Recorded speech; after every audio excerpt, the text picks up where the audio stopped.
The last thing I heard before we went live is Jay saying, "I'm liking Mike's new haircut." So if that tells you anything about what this pod's going to be all about today. I always get confused. Like, who the fuck's that? Who we do the intros? You know, who's doing the? The rule is if you're here, you do the first line because that's usually all you ever do anyway. And then Eoin and I will have talked about it ahead of time as to how we're going to ramp up. So, Andy, over to you. Hello and welcome to the Gooners podcast. I was going to say, typically when you say you do the first line and that's all you do, isn't that what starts the party? Yeah, well, that's what I was going to say. Is that going to be our rule for the meetup once all this shit's over? That wasn't a negative. I thought that's why you invited Jason. That's all you do. That's all you do by contract, because if it goes beyond that, we end up in trouble. So, welcome to the Gooners podcast. Tonight is conceivably, hypothetically, a preview for the Everton game. But we're three angry men and someone who and a baby who's probably going to be the most mature out of all of us tonight. There's a lot of controversy swirling. There's a lot of stuff going on. We haven't talked to Jace since the very first episode of this season. Jason Davies, welcome back to the podcast. How are we? That will be the shortest sentence he says all night, I'm sure. But we know that he'll be angry. I'm pretty angry.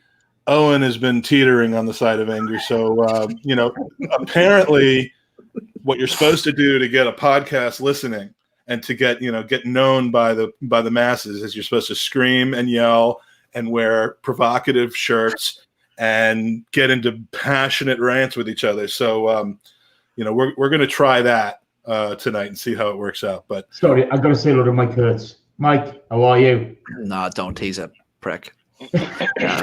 He's all right. Jared's returning my compliment on Twitter by stomaching the pod for a couple of minutes. We got Christian in here, 312 Gooner, Mike Hertz. Basically, his entire podcast is in our chat, and maybe a couple other people. So it's exciting, but so much to talk about. And Eoin, would you like to? First, Jace, what have you been up to? And I don't mean on screen. I mean just like in life. Have you been like just yelling at people? I mean, have you been like Clint Eastwood standing on your lawn just yelling at people? Get off my lawn and stuff. I mean, like what do you get angry about these days? Just been busy at work, to be honest with you. I've enjoyed not podcasting for a while. I've got to be honest with you.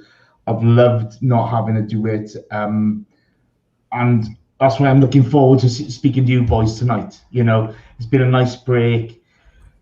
Not having to watch every game has been sensational. I've actually listened to games on the radio and I've switched them off after 20 minutes because, my God, that was such a big bag of wank. It was unbelievable, okay? But I don't know, boys, it's strange times across the world, okay? It's just nice to see familiar faces in the box and hopefully everything's well. But no, I'm not even angry anymore. I knew you'd feel that way. So for Christmas, you'll be receiving Andy's face in a box. Do you know what? Okay, and a dick in the box as well from the famous Saturday Night Live skit. But I bought my first shirt I think it's for 10 years. I bought my first shirt this week for 10 years. The 91 shirt. So nice. You did buy that. Yeah, I had to have that. Had to have that. Also known as the shirt they sold less than 48 hours after shitting the bed against Burnley. To be fair, boys, okay, my original version of that shirt is somewhere in Corfu. Nice. Yeah, no idea where. Forget about Arsenal for a minute. Let's just talk about that. There has to be a story behind that there, surely. Okay, what's her name? I don't really know. I don't really know. He doesn't even know if it was her. I remember stumbling out the flat, okay, out of the apartment. I fell down this one flight of stairs, and I was still drunk, doing a runner. I wouldn't know where she bloody popped. She was sat next to me. I wouldn't have a clue. You know what? There's like an orphan child somewhere with this lady, and that's the only piece of their father they have is this jersey. That orphan child's walking around the Greek Isles going, how you doing, boyo? Oh, shit, boys. Don't do that. the one kid in the entire Balkan, not Balkan, but like that entire part of the world that says the word boyo and fella. So I will say I also purchased some of that 91 kit. I got the jacket because the 91 original kit, which I still have upstairs, is the first ever Arsenal kit that I was given as a kid. Is that when you English? Yes. And so when the range came out, I was like, "Oh, I need to get the jacket," and I think it arrives tomorrow. So I'm pretty excited about that. Nice. I didn't order any of it, and it's one of these things that when they come out with new clothing, and I'm pissed at the club as I am right now. I hope that the clothing they come out in stops at 2XL, because then I have no decision to make. I mean, the decision I should be making is to no longer be 4XL, but like failing that, when the shirts come out and they're not like the extra size ones, I think Fredo and I could both look at each other and are like, all right, well, we dodged the bullet here. Funny about that, Mike. I was talking to my missus about the whole COVID thing, because she's a nurse in a hospital and she's been working on a COVID ward. I said, "You're going to be absolutely fine. You're going to be absolutely fine because I know this dude, Mike, and if he can survive it, anybody can fucking survive it." Right before, all right. So Andy and I mean, we're never going to get into the itinerary, but Who cares? Andy guess and I what, both, everyone? We concede a goal early. We go down to 10 men and we lose. There's the match. Let's just keep. Andy and I are doing did the Gooner talk with Tom Canton on Monday of last week, right after the Burnley game, and we're all in the kind of waiting room before the podcast, and I had to go downstairs to grab something, but I kept my earbuds in, so they couldn't hear me, but I could hear them, and they're both talking about how their beautiful and lovely significant others who both have met me, found out that I had coronavirus, and they were like starting to do Hail Marys or rosaries or whatever you do to final rites. I mean, they thought I was dead. Yeah, my wife legit was like, when I told her, she like stopped in her tracks and went, "What? Is he in hospital yet?" And I was like, "No." And she didn't mean it in a bad way, but she's like, "Fuck." And then every day, "Is Mike okay? Is Mike okay?" I'm like, "Yeah, he's texting. He seems like." Well, and then I'm glad that she's finally showing some concern for the father of her child. Father, because every time you come to me with one of these medical emergencies, I don't hear that she's as concerned as she apparently was for me when I had the vid. Yeah. So look, world. I'm not a hoax person. Not at all. This is for real. But like, it's 5G. If you get it, it's 5G. If you get it, don't panic, because if I can get through it, then look, my pre-existing condition is that I should die from COVID. And how is Jake doing? Because your son got it too. I know you've pretty much recovered. How's he doing? My son got it, and I think he got it live on our podcast, the one that we did with Ryan Rocastle and Alan Smith. And Alan Smith, because he comes to the door. This is in between when I tested and when I tested positive. So I'm like, I really don't think I could possibly have this thing, but I'm trying to keep away from the rest of my family. And I'm doing the podcast, and he comes to the door where I pod, and I'm like, all right, come in, talk to him. I completely forgot. It was the one time I was around my son that entire week, and he's hanging over my shoulder, and we're saying hi to those two. And unless he gave it to me and just like had a delayed reaction, then that's probably when he got it. He finally is out of the basement today. He's back up. The family's going to celebrate together and have a wonderful reunion because we all love each other so much. Did you? That's fuck. This is getting really deep, boys. Let's talk about football for fuck's sake. Fucking sitting here talking shade.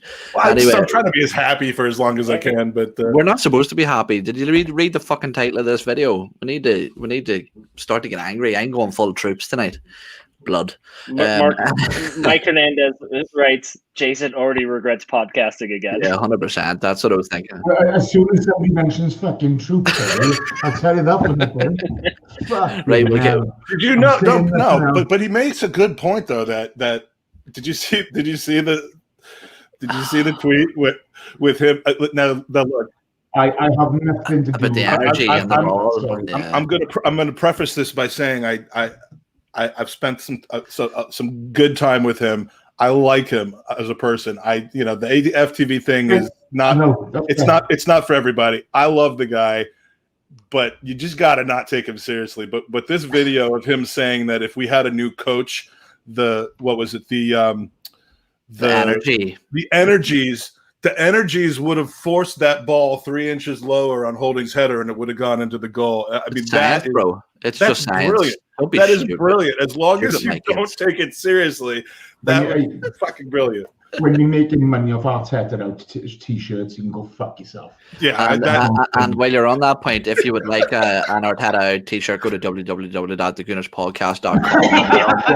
They're on there for $49.99. Look, is it less dickish if you just like make your own with pen than if you? I mean, because those were clearly like made ahead of time by a machine. This one, came from the heart. All right, let's get to the shower. Owen's the question, man. By the way, I didn't tell you this, but at whatever point you want to sprinkle these in, I've got some pictures here of some Arsenal related characters, and we can go around the horn and figure out whether I should like rip these up, light them on fire, or just gently set them aside. Yeah, well, I think we should rattle through some of the conspiracies that we've been hearing recently, and then we'll get stuck into that before we sort of preview the Everton match so well, because I'm actually really fucking intrigued. I want to get some aggression out. But we'll jump in with you, Jason, first of all. I have to say this before we start touching on these things.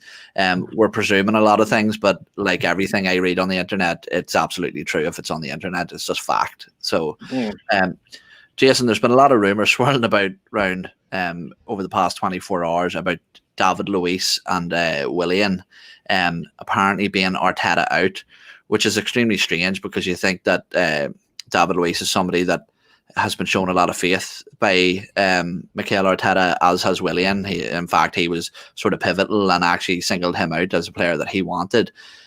How do you feel seeing, people who are supposed to be senior members within these squads supposedly being or colluding behind the scenes to try and push this new manager out of the club?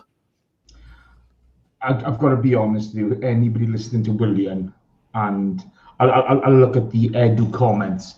Willian's a fine player, blah, blah, blah, blah. He's a decent player, Willian's been over the years, okay?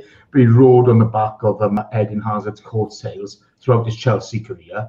His figures have never been great. His performances on the pitch, he is the biggest bag of wank I've ever seen. The guy doesn't look like he gives a fuck. He's a gutless wonder, and he can fuck off back to Brazil whenever he fucking wants, okay? Because that cunt shouldn't be anywhere near the shirt. He is such a fucking disgrace. He doesn't look like he fucking cares. Him and Aubameyang on either side, what's the fucking point, lads? So if anybody's taking these pricks seriously, okay, we might as well just shut the fucking shop. Okay, I got a bit more time for David Luiz. At least he's put himself on the line for us a couple of times. We knew what we were getting when we had him, but you keep on hearing about poisonous players, this, that, and the other. This is Arteta's job. This isn't the first club this happens at, okay? This has happened over the years at many a club, brother. You look at Sir Alex Ferguson, okay? He was one win away from being out in his year. I think it was against Norwich in the FA Cup, something like that. Mm-hmm. Okay? He was 1 win away from being out in his year. And this is where Arteta's at now. Now, if Arteta wants a bloody career in football, he's got to learn to deal with this shit, okay? He talks about picking on performance. Well, how the fuck does Willian get in the team? Don't give me that shit. Don't give me that. And especially, Jason, I think when you look at, even you were talking about examples there, you don't need to look too far, because both of them players, David Luiz in particular, have a history of getting managers to sack. I think that he was pivotal in getting Mourinho sacked. In fact, apparently that's the reason Lampard pushed him out the door when he did. I can't comment on that. So all I'm going to comment on, boys, is what I see at the Arsenal, okay? I couldn't give a fuck about Chelsea. Fuck them racist bunch of bastards, okay? If you want to lay a marker down, look at the way we've been playing. Our problems don't stem from poisonous players. Our problems stem, okay, from poor tactical setups, picking players who are out of form, okay, and playing dog shit football week in, week out. We couldn't fucking score in a brothel. We're fucking awful. Watching us play, my God, I've fallen asleep twice watching us. Okay, I listen to us on the radio, and I switch off after 20 minutes. And honestly, boys, if I was still podcasting, okay, I'd have a fucking heart attack. 1967? Oh, mate, honestly. But, look at us, okay? We've got no change up in our game. There's no explosiveness in our game. We are ponderous. There's no ambition in our game. If you want to play fucking sport, have a bit about you. Get into them, okay? Play with a bit of ambition. We don't get runners going. You might as well play a lamppost instead of Lacazette. But those are Jason. Are those not symptoms of a mentality that starts off the pitch, though? I mean, it's not like Willian is not capable of playing better than this. We've seen it. Yeah, look, the leadership starts at the top, okay, boys. This is the manager. This is Edu. This is Vinay, okay. I think we still got a hangover from Raul. But my point is, okay,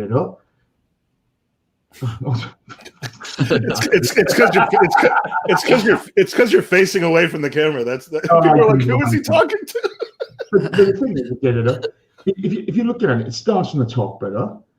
So Arteta needs to set his stall out. I'm the boss, okay? You fucking listen to me or you go. Apparently, the poisonous players, Ozil, Kolasinac, okay?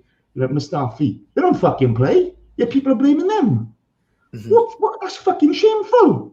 It's fucking shameful. We're blaming players who don't even fucking play. But the biggest thing is, okay, talking about how many crosses we get in the box.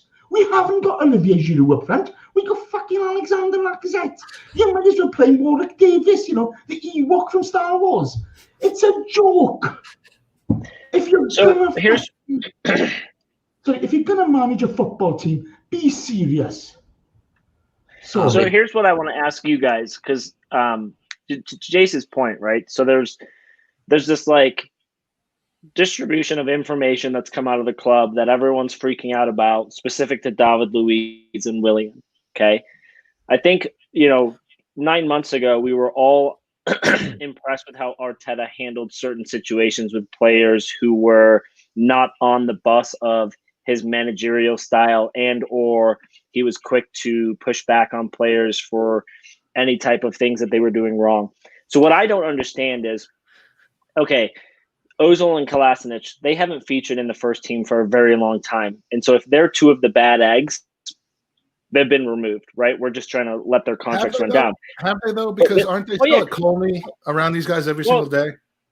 Yes, but so hold on, let me get to that point, right? So then you look at Willian and David Luiz. If they're two of the bad eggs, why do they continue to feature in our first team? That doesn't really fit with the way Arteta has been handling the disciplinarians at the club. Now, back to Ozil and Kolasinac, we have to remember, Mike, that we are paying these individuals to contribute to the first team.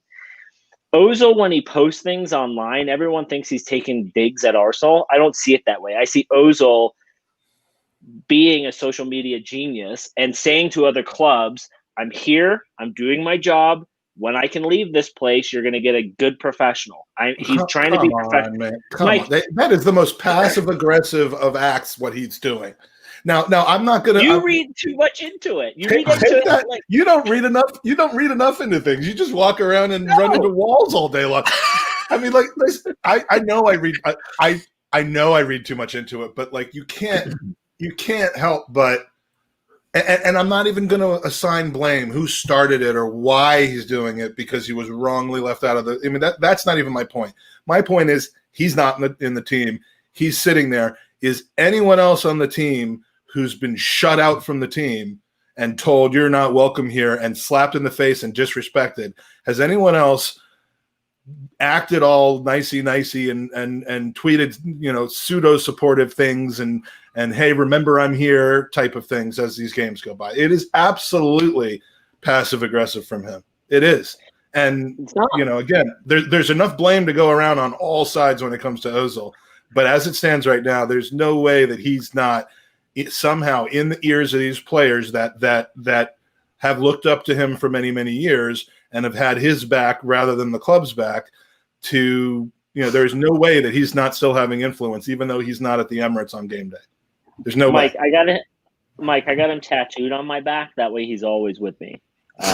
No, listen, the first yesterday when this news broke, Mike was just it makes for an interesting target for me, by the way. Right. Mike was just going. So here's what I don't get though. It doesn't fit the protocol of Mikel Arteta if those two are driving these conversations. There's never been any consistency with Mikel Arteta's non-negotiables. You look at there has Guendouzi. No, I'm saying there's never been any consistency. Right. Look at say Granit Xhaka and Matteo Guendouzi, for example. Where's the consistency? Their acts are not the same. What they've done, they're very similar. They're not acts on the pitch are similar, but the acts on the pitch were similar with the neck thing. But Guendouzi was like multiple media outlets said that he got into a bust up with Arteta and Edu in a meeting, and but that doesn't mean it happened. You're reading way too much into those media updates from multiple sources. So, you just said he didn't read. You did. I was walking into a wall when I heard that. But that's what I'm saying, Eoin. Like if you Andy look at is so sensitive in real life. I have to be careful what I say around him. But when the podcast is on, I can say just about anything I want, and he won't hate me for it. That's what I'm saying, though. But like, they're two different situations. Yes, they put hands on neck. Yes, they probably both got fines in terms of wages. But the big difference is how you handle it after, right? When you walk into the locker room, Guendouzi probably gave two shits and didn't say anything. Xhaka, based off of his character, probably said, I'm sorry, and talked to his teammates. Either way, you can't just take one for what. It's not eye for eye, right? But what I'm saying is if this was seriously leaking to the press, they wouldn't be anywhere near the fucking first team, ever.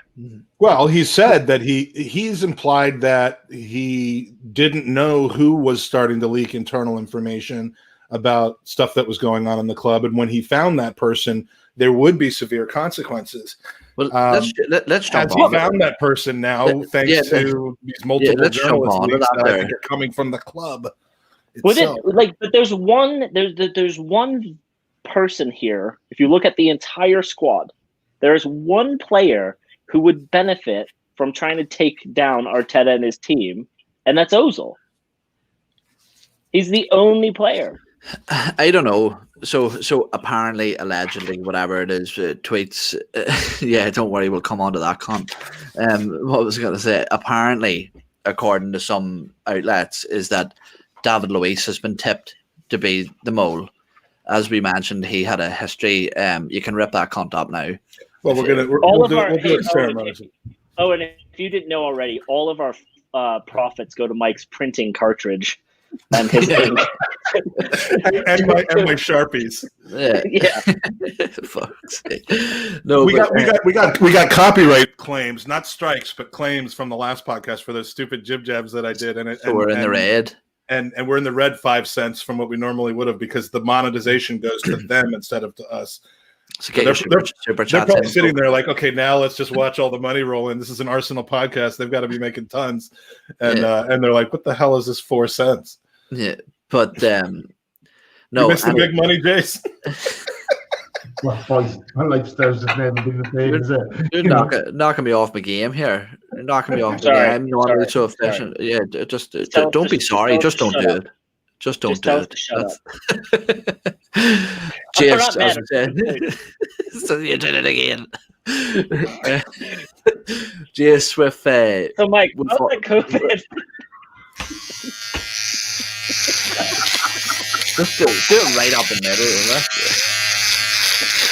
By the way, we're sponsored also by Manscaped. Just go. Yeah, I'll go with it. Yeah, nice one. James, do you know what's sad about this? Though is like focus on this podcast. He won't clean that keyboard for months. Like that keyboard is gonna have hair in it for months. Oh fuck! I tell you, It's not going on the keyboard. You think I'm that stupid?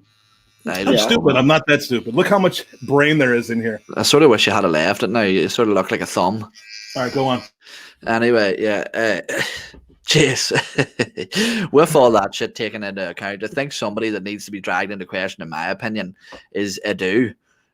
You know, when you look at a lot of these players, I think in some lights Edu's been positive, but when you look at like the likes of David Luiz, the likes of Willian, the likes of Cedric, players coming in, and also, to be honest with you, if this does emerge to be true, David Luiz and Willian, then I would put Edu into a lot of blame with that as well. Also, around the time that Raul Sanelli got sacked from the club, I found it very difficult to imagine that Edu was so directly involved with those deals and never seen any shadiness that was apparently going on as well. So what do you think of that? Because something that's put me off the picture, if you want to hold it up again, Mike, was the links with the agent Kia Joorabchian. You know, and he's been coming out in media sources almost acting as if he's actually part of the club. I mean, this is a fucking mess, isn't it? There's no wonder that Arsene Wenger never wanted to get involved with these people. Absolutely right. I mean, first of all, Casper Wilk, hello, how are you? Welcome to the Gooners podcast. These three idiots are on regularly. Good luck with them. Please stick with us. We love our Swedes. In any case, you know, we knew bringing the pod has been worse than this. Yeah, we've had some. Look how handsome I look now, though. No, you don't. In any case, you know, we knew Kia's and Edu's relationships went back to Corinthians, I think, isn't it? You know. So that goes back a long, long way. You look at the Raul debacle, right? And you'd have thought we'd have been all over dealing with certain agents. You had last season Kia speaking on TalkSport as if he's representing the club. We thought that it ended when Raul was booted out. No, he keeps on doing it. I don't understand the signing of Willian, 32 years of age, whatever he is.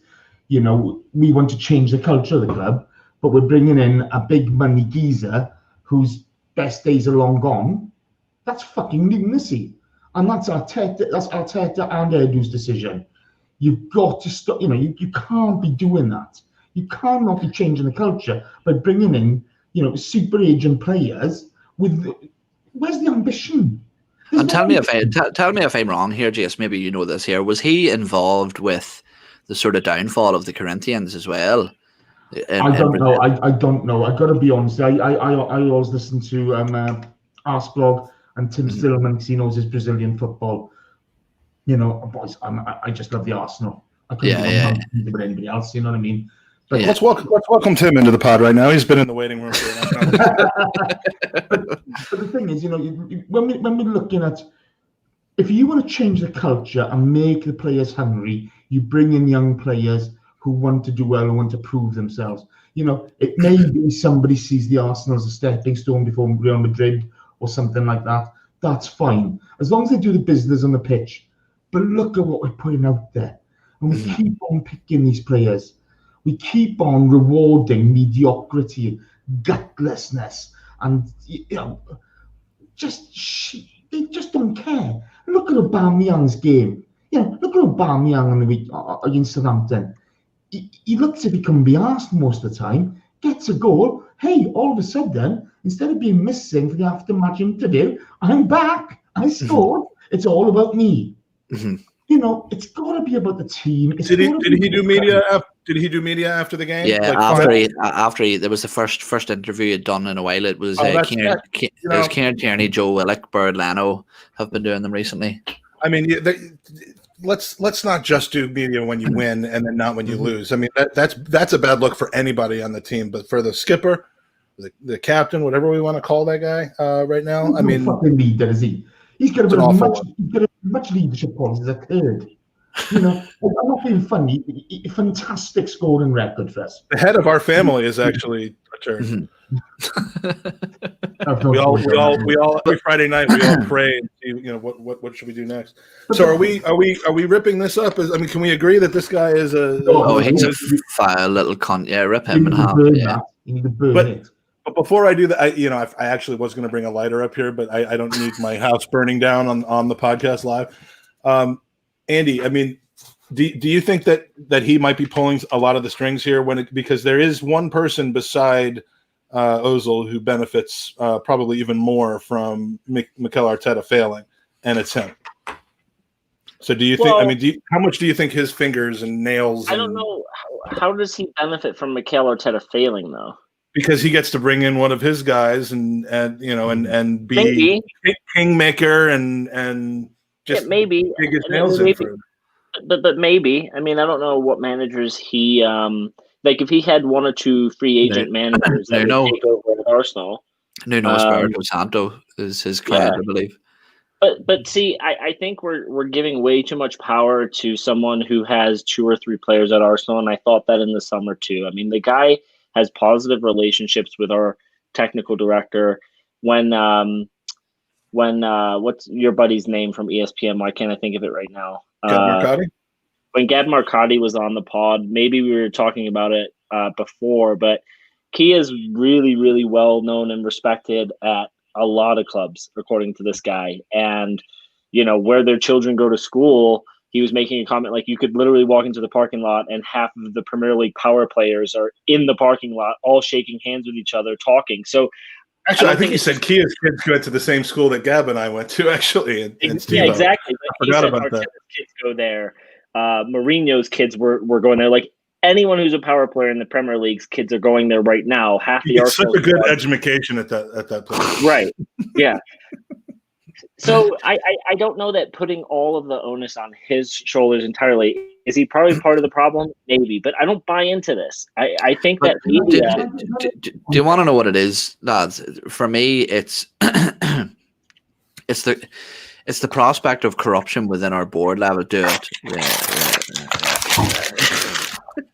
I just had to have that catharsis because I'm not going to do the Hulk Hogan thing. Not that I don't want to ruin the shirt, but then I'll just be sitting here naked. So, a question for you guys, okay? How many other clubs does Kia Joorabchian speak on behalf of? Because he's happy to speak on behalf of the Arsenal. Just us and Solihull Moors. That's it. Yeah. But Jace, is he speaking on our behalf because we're allowing him to, or is he speaking out of turn? Like, I could go and get airtime on a radio station and speak on behalf of Arsenal. It doesn't mean jack shit just because you're a person of power. Piers Morgan speaks on behalf of Arsenal all the time. Who gives a shit? That's what I'm saying. Like, we're buying too much into this. Like, it's so, but ultimately he feels like he can, and that's the problem. He feels like he can, and that's the problem. It's if you lay the law down to these people, they don't do it. Do you know what I mean? It's a case of the person who we really need to be looking at in all this is Vinay, okay? Because at the moment he's the guy in charge. He's the guy who hires and fires, right? He's the Kronk's representative on Earth, and at the moment he's overseeing a fucking circus. Yeah, well, he is, and the thing, Andy, that makes me tend to buy into these things, and I don't necessarily always fall on the right side of them, but to act like there isn't this dark underworld of stuff that's going on flies in the face of everything that you and I have been told in confidence by a lot of different people who would know. It's no 1 or 2 or 3 people. It's, when we talk about how transfers work, and some of the stuff we've been told off air, when you talk about, how agents interact with players and how agents interact with comms people at companies. I mean, we've heard too much of that for a lot of this stuff not to be legitimately alarming. But also think of it this way, right? If you're Arsenal, too much in the sense that I'd love to just be blissfully able to insulate myself from all this and say, I got an argument with a couple of schmucks last night on Twitter who, are getting on my case for blaming Ozil, and they're like, you don't know anything about this, and I'm like, well, you don't know what I know and what I don't know. I'm fucking Jerby, motherfucker. But think of it this way, right? Like, you're not going to burn bridges with a powerful agent, because if you have a good relationship with Kia, right, and let's all of a sudden say the next Kylian Mbappe is on his payroll in his Rolodex looking for that next big club. The better relationship you have, the more likely you are to power grab. there by there are people Absolutely pulling the there is. strings, and Totally. But and Mike, and you also know that Mike, don't make me fucking mute you, man. All I'm saying is there are agents across the world who every club is going to have in their back pocket for mutual beneficial reasons. So 100% they utilize Arsenal. Arsenal utilize them. Is he the head behind a coup? Probably not. I wouldn't give him that much respect or time of day. What bothers me mostly is that this is another thing piled on top of the Arsenal shit mountain that just has been like snowballing the last like 3 months. And that's what's embarrassing right now, right? It does make it easy to focus on as a way of distracting from the stuff that's happening on the pitch. And that leads me to an interesting point, which is at least some of this stuff is coming from the club itself. Not necessarily from a rat in the locker room. It's coming from the club itself, and we strongly suspect that to be the case. And that frustrates me further because again, the focus should be on the play on the pitch. But the play on the pitch. What would be the logical sense for the club to leak this out intentionally in such a time of turmoil? Surely there's enough pressure on the club at the minute. But rationality doesn't necessarily drive the communication. But I don't get the gain. It isn't like it's relieving pressure. It's mounting pressure. But when you look at it, okay, so let's go back to Arsene Wenger going, okay. Raul Sunday, he comes in, Sven Mislintat comes in, right? Vinay, etc. All of a sudden, you have the Rambo negotiations happening. The club start briefing against Rambo when he wouldn't sign at that point. Then you had the issue with Sven Mislintat and Raul, a little bit of a power struggle when Gazidis left. The club start briefing against Sven Mislintat at that point. Okay, the club have brought a culture of briefing in. 3 players refuse to take pay cuts. Clubs owned by billionaires, but no players have to take a pay cut because of COVID. Whose name gets leaked? Mm-hmm. Come on. There's that culture. Okay, the club have started this culture. We're the ones who brought it to the light. And we are now paying the price. When you act like a snake, okay, you're gonna make more snakes. Do you know what I mean? You reproduce more snakes, and that's the culture that's at this club at the moment. Yeah. The only way to deal with it is for Vinay to cut somebody's head off, put it on a stick outside, and say, right, that's what's going to happen to you. Yeah. Well, that actually takes me on maybe even to one of the points that I think we were discussing in our WhatsApp group earlier, boys, and it's that let's say for argument's sake, we get over the Christmas period, Mikel Arteta hasn't sort of rectified the problems that we've been seeing, and his head gets put in the chopping block, and he's moved on out of the club. Just for argument's sake, let's say that's the situation. Number one, do you move Edu on as the footballing director? And number two, what kind of avenue would you take to replace those two? Do you go for another long-term project, or what type of people would you look to get into them positions? Even Andy, I'll start with you because you're primed and ready. I think that for me, if shit hits the fan over Christmas and we're still in this rut, I would remove Edu before Arteta. Just because, Edu is that bridge between Kroenke Sports, Vinay, and Arteta. That's just personally how I would do it. I would remove him first and bring in someone with a little bit more tenure. I always thought the Edu appointment was strange in that capacity.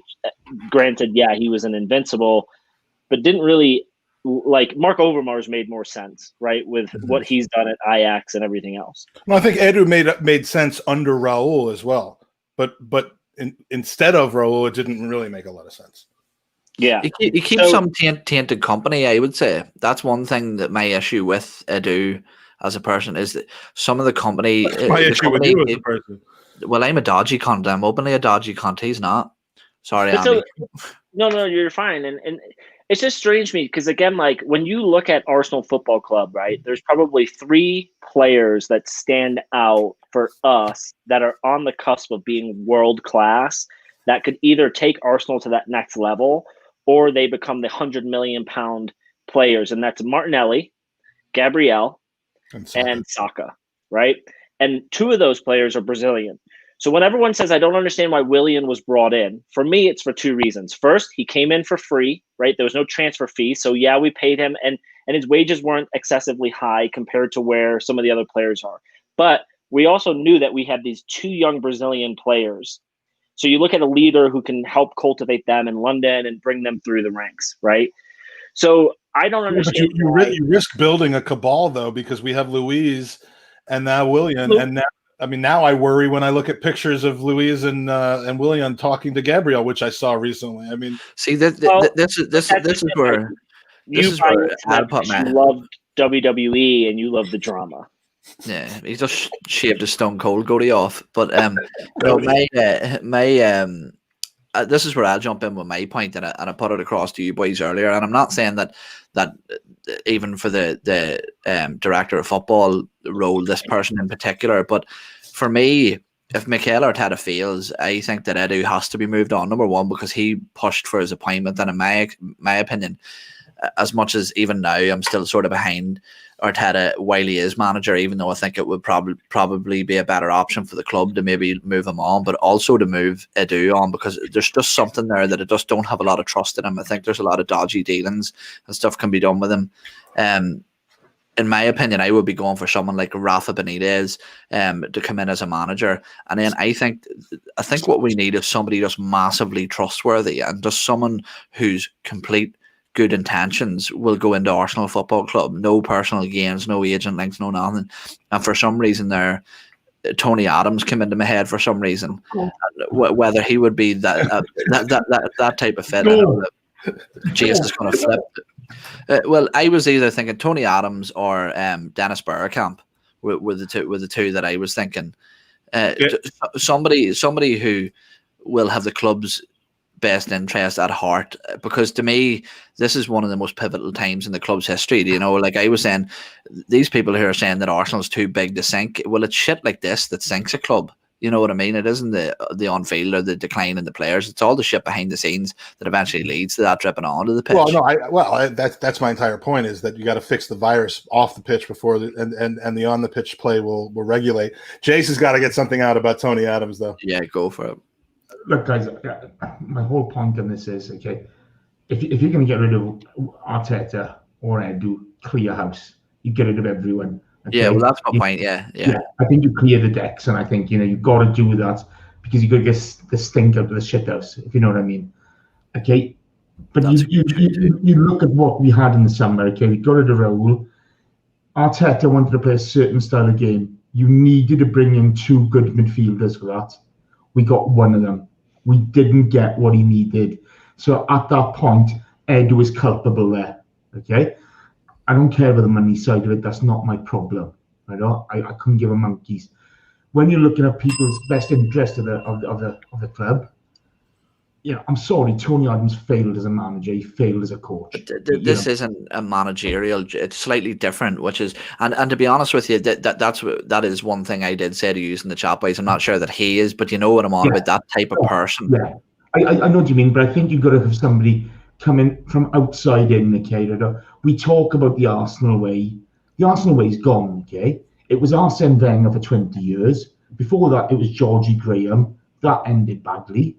Right, the Arsenal way is a myth.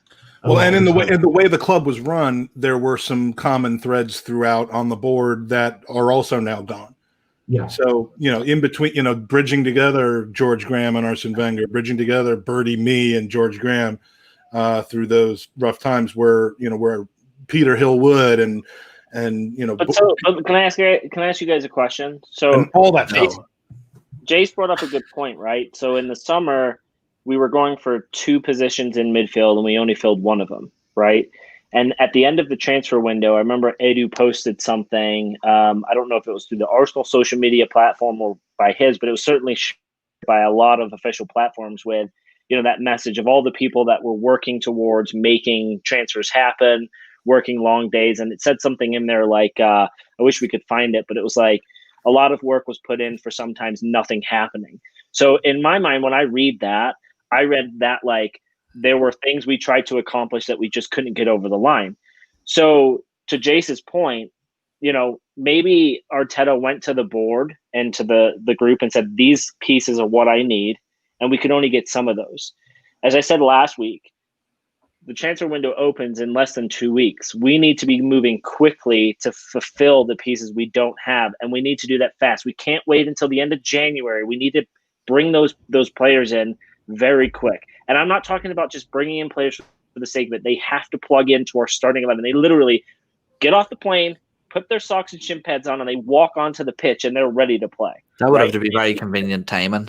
Would you? I saw this on Twitter earlier today, and I don't remember who posted it, but by February 2nd, if you could say, and I can't, I'm not going to pinpoint the ins or the outs specifically, but just assume they were important ins and important outs. Would you rather sign no one and get rid of 6 people, 6 of the group, or sign one person and get rid of one person? It doesn't make us better by getting rid of 6 players. Right, that doesn't. I question that for the very first time in my life of tougher than you'd think to answer that. Addition by subtraction is a phrase that exists for a reason. Let me ask you this then, right? Because you two latched on to these drama rumors like fucking newborn babies at the teat of a good bosom. You were both on it last night. Up like Eoin. I don't know why I'm giving the bell for that. Owen was up at 2 a.m. texting us like, I'm fucking furious, right? I found my brother finally after 5 long years. I'm like going to bed at 10 o'clock here in Denver. I'm like, why is this asshole still awake in Northern Ireland? Right? I'm working, man. We work. Not everybody fucking. Go on. Sorry. So let me ask you, what if, right? What if, guys, all of this like rumor and bullshit isn't true? What's a Roomba? Those are. What if it isn't true? Fucking true, Andy. Then I'll move on to the next thing. Yeah. Look, I am perfectly willing to understand that I am being manipulated by the leakers and the journalists and the club. Those aren't the only people manipulating me right now. I'm actually a Russian agent. But I mean, listen, when it came out, and the people we know who it came out through, right? I don't know if it's now public knowledge, but we were asked not to say something. Like it wasn't the John Crosses of the world. So you do all of a sudden go, well, hold on a second. Well, that's what I'm saying. And it wasn't just one either. It's multiple. But you know how quick rumors, specifically with Arsenal, start and can gain traction. So to answer Owen's question from 35 minutes ago is I would fire Edu before I'd fire Arteta. Thanks, Andy. All right, so are we ripping this, or are we just kind of crinkling it up and putting it in? Rip him, Maywood, yeah. We're going to go through these now, yeah. The thing is, look, Mark Green puts in the box here. So long as Bellerin, Mustafi, Xhaka, Ozil, and Laka leave in January, I'd be happy. Now, I've got my issues with a couple of those players, I know. But if you're looking at Lacazette, for argument's sake, and I think he's been toilet for 12 months. I know he's been poor. Has he been funny? No, but what have we been done to help him? This is a guy who thrives off a deep runner from midfield, who loves taking the ball back to goal, laying off, turning and moving into the box, and we're putting crosses in for him. Uh-huh. It's ridiculous. Even if when we're putting crosses in, we're still not getting runners from midfield. So, somebody said earlier on, Liverpool don't have big guys, but they do well from crosses because they get runners from midfield. We don't do that. So what's the point of having certain players if we're not going to play to their strengths? Yeah, no, I agree. And do you want to know something that I've got a big concern with too? I was stating this the other day, or I think it was in our last podcast too, is that when you talk about players' mentality, when you look at fuck you, we got 3 people pressing the buttons at the same time. When you look at right, so there was that stupid 5 captains thing that was never really gotten rid of from Unai Emery, but it was Alexander Lacazette, Pierre-Emerick Aubameyang, Mesut Ozil, Granit Xhaka, Hector Bellerin, right? They're the 5 most questionable players in terms of their mentality and attitude. So although we do have deep-rooted problems at the club, above the managerial level, I'm sorry, but Mikel Arteta's decision-making it's not defendable. Edu doesn't pick the lineups every week. The Cronkies don't pick the lineups every week. And then someone was telling me, I'll say this here again for anybody who's not listening because it sounds good and makes me sound smart. Wait till I get my pen. It makes me look smarter. No, so when they say that Mikel Arteta hasn't got his players, he's got Bird Leno, who he thinks very highly of. He's got Cedric as a right back that he took in. He's got Pablo Mari and Gabriel as central defenders that he's got. He extended David Luiz. Mari, another Brazilian. He's got a left back in Kieran Tierney who's come out and said that he highly rates. He's got Thomas Partey there. He's got Mohamed Al Neni who he kept hold of. And then in attacking midfield, he's exiled Mesut Ozil out of the squad and left himself with no attacking midfielder, whether that's right or wrong. Right midfield, he's got Willian that he's taken on. Then he's got Aubameyang who re-signed to a new contract, and then up front he's got Lacazette and Eddie Nketiah who didn't really have to play. No, but I'm just saying that, like, when people say that he doesn't have his players, when people are saying who the Arsenal players are. No, but when people say he doesn't have his players, he he's going to need 5 transfer windows. It's fucking ridiculous because he has players that he wants. You know, he stopped Granit Xhaka leaving the club. He stopped Hector Bellerin leaving the club. Stopped Ainsley Maitland-Niles leaving the club. So when you're talking about some of the players that he's keeping, I just can't defend him. But Mike, we'll rattle through these pictures here quickly, and then we'll plough through an Everton preview. Well, because you talked about it, and I hadn't replaced my color cartridges yet, so this is looking a little purple. But the budget's slim after being docked at copyright. Yeah, to me, this is a guy who just isn't good enough to be starting every week. But I don't think. I mean, he's not a rat. He's not a. I mean, I'm just focused on people's dedication to building this club up rather than tearing it down for their own power trip. He's created more chances than anybody else in the team. Which goes back to the question of, would you rather just get rid of 6 people than sign 1 or 2 good players and get rid of 2? Stephen Feely said, I think, Mike, it's that COVID has had a residual effect. He's had a brain hemorrhage. Get rid of 6. He shut up for 5 minutes. We are not going to get relegated if we bite the bitter pill, get these guys out of the club, and the only people that we have to replace them are guys from the U23s that are borderline ready.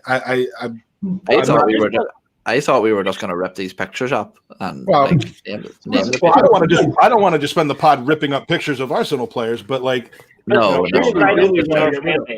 got a question for you 3, okay? We talk about the youngsters, right? We talk about bringing them through. Hale End is the big thing nowadays. That it accounts Hale End boys and bollocks, okay? We haven't really given Nelson a fair crack of the whip. Yeah, you're picking Willian out there. You can't put them all in at the same time. I think Joe Willock's at a crux in his career where he may fail. Saka, we keep on picking him. I love the boy, okay? I think he's a great lad, but I'd rather see Martinelli on the pitch, right? When he's back. Though I think Martinelli should go up front, to be honest with you. I think he's a striker. But you can't put them all in at once, can you? You can't. You can't do that. It's unfair enough. So how are you meant to blood them? You look at AMN for argument's sake. He was playing left back. He was playing right back. He did quite well for us, and yet his performances, his great performances, were not rewarded with selection. So where does Arteta's credibility lie? He's not bringing through any youngsters. He's not giving them a shot, and he's not picking on performance. That's my problem with him. Yeah. And when we see the lineup on Saturday, which we'll get to, and it's got Willian and Luiz in there, and sure, there's more players from the U23s in that lineup that are going to be sitting on the bench the entire game as unused subs because there's 2 extra sub spots you have to fill with the new concussion rules. But so I don't really think that's progress. I'm ready. I'm ready for Arteta to be moved on if he keeps doing the same repetitive, self-destructive things that he's doing. Other than that, but what if these players aren't good enough? Well, Kevin Campbell what, the younger ones? Wasn't it Kev Campbell said that he made a brilliant point, and it's that a club like Arsenal isn't somewhere to sort of polish a new toy. It's where the finished article should guess be. what? You know, Guess what? He's right, but that's not where we are right now. We're not. 4 years from now, maybe that could resume being the case again. Yeah, Okay. I need to make this point. I do apologize, Andy. Okay. No, you're fine. We are 15th in the league. We've won 4 games from 13. We've lost 7. Okay. Look at our form. It's a bag of shite, right? Now, okay, you know, Kevin Campbell can turn around and say, okay, you know, you put the finished article in an Arsenal team. Every young player needs to develop. Tony Adams, everybody talks about Tony Adams as if he's the greatest centre-back ever. He is to us, but he made loads of clangers. You talk about David Luiz's mistakes, Adams made them. He made them, okay? Even at the height of his career, he made mistakes, okay? We're talking about Balogun as if he's the greatest player ever. He is. Watch it. Hold up, yeah? Watch it, Jace. Who's the boy at Liverpool? Oh, what's his name? My brother's friend with his dad. No, the youngster. Brewster. Was it Brewster? No. Leon Brewster. My brother's big mates with his dad, okay, you know? Leon Brewster was promised first team football at Liverpool. Didn't happen. Didn't they sell him for 19 or 20 million though, without ever playing a first team? All right, so sell Balogun tomorrow for 20 million, and I'll shut up about it. Yeah, and it's one of those things. But you know, you've got to give them a chance, haven't you? You've got to give these kids a chance. But is Balogun going to do any better than Lacazette at the moment if you're not playing to his strengths? He's not. You've got to change a tactic. He'll change the game by himself. If there is a young player right now who deserves a shot more than anyone else, it is Balogun, because every time he comes on and puts an Arsenal shirt on, he's doing something going forward, whether it's scoring a goal or an assist. But to my point before, Jace rudely interrupted me. Actually, I've got 2 things I want to share with everyone. Okay, the first one is this: it's an Arsenal one, and then the second one, it's really starting to bother me now. And the second thing is my penis. So the first point is like Reece Nelson and a couple of these other younger players have gone through 3 or 4 managers now who have not deemed them ready to play for Arsenal Football Club. So, and someone put it in the chat before, are we just hanging on hope? And I get it, right? If Willian is shit, try him. He can't be any worse. But there's got to be something happening behind the scenes or in training that isn't allowing him to break into the top 4 or the top, you know, our top lineup. Second thing it's the Brazilian stable and not the Gestapo. It's the stuff that I'm talking about that's keeping him from getting it. Okay. The second thing that I have a problem with, and I want to bring it up, so I need you all to mute your microphones while I rant for 30 seconds here. Oh, soapbox a moment. Yeah. Actually, I'm going to actively mute you, Mike. Okay. He's wearing a V-neck where motherfucker. I could remove that. He's wearing a V-neck. The shirt that Mike is wearing is a V-neck, and he started the everyone up high. Did he not know that it wouldn't go straight across? So it's already at an angle. Like he started that knowing it was going to go at an angle. Who fucking does that? Someone who isn't like I'm not a t-shirt designer like you, Andy, with your perfect t-shirt that you're wearing. I just don't understand who does that. How's that business going? We made 50 and we sold 50. Well, I made one and I'm using it for my own personal enjoyment. And crushed it. Now I know how Tom Catton feels when he says about taking you 2 out of the same podcast. Don't you mention that son of a bitch's name on our podcast. To be fair, right. Let's not spend that much time on this one, but I mean, I love Mustafi.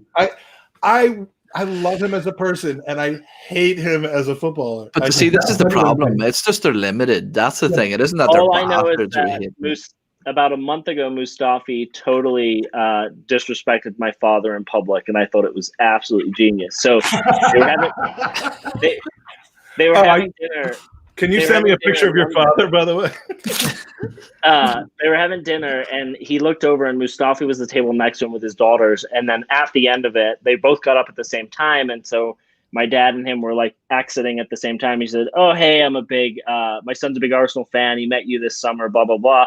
And then he's like, "Oh, do you support Arsenal?" He said, "No, West Ham." And Mustafi just looked at him and went, What am I supposed to say to you? I feel sorry. I feel sorry for you." And my dad's like, "He totally dissed me." And I'm like, the guy's got my respect for life now.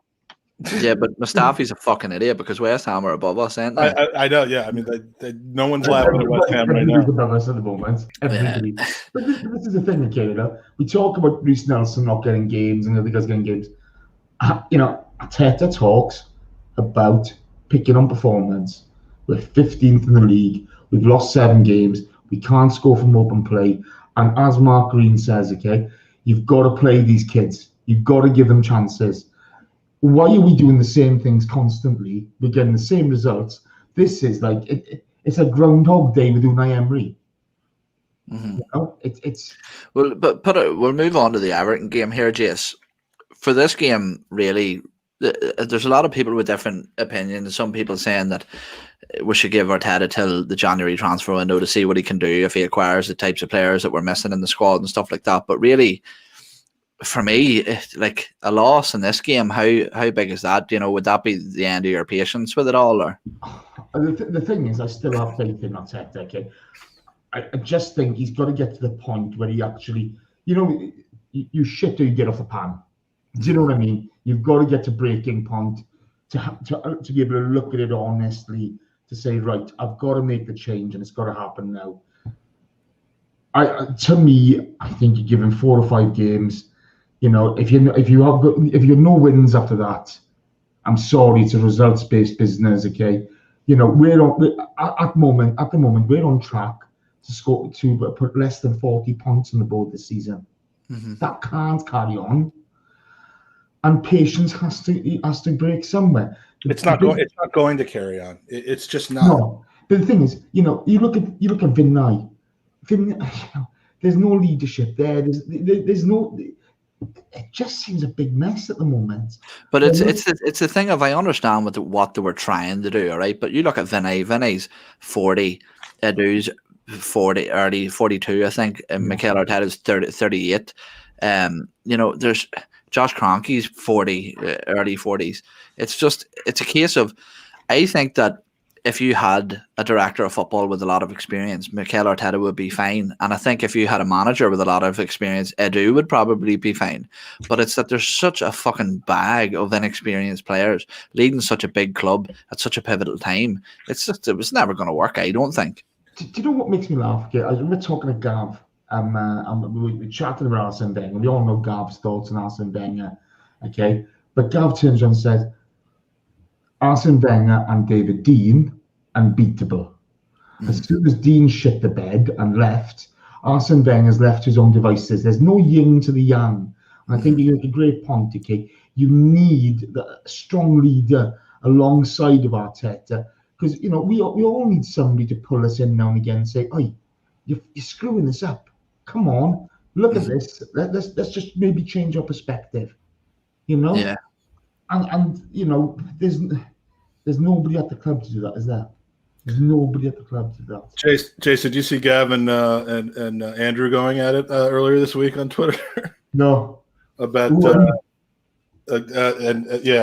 Gav was getting up on some old bloggers for being a little too cushy with Arsenal and accepting perks, and it got a little personal. So just a you know, another soap opera on the Arsenal Twitters. But do you know what's okay? Speaking out. I want to say one thing. You talk about bloggers.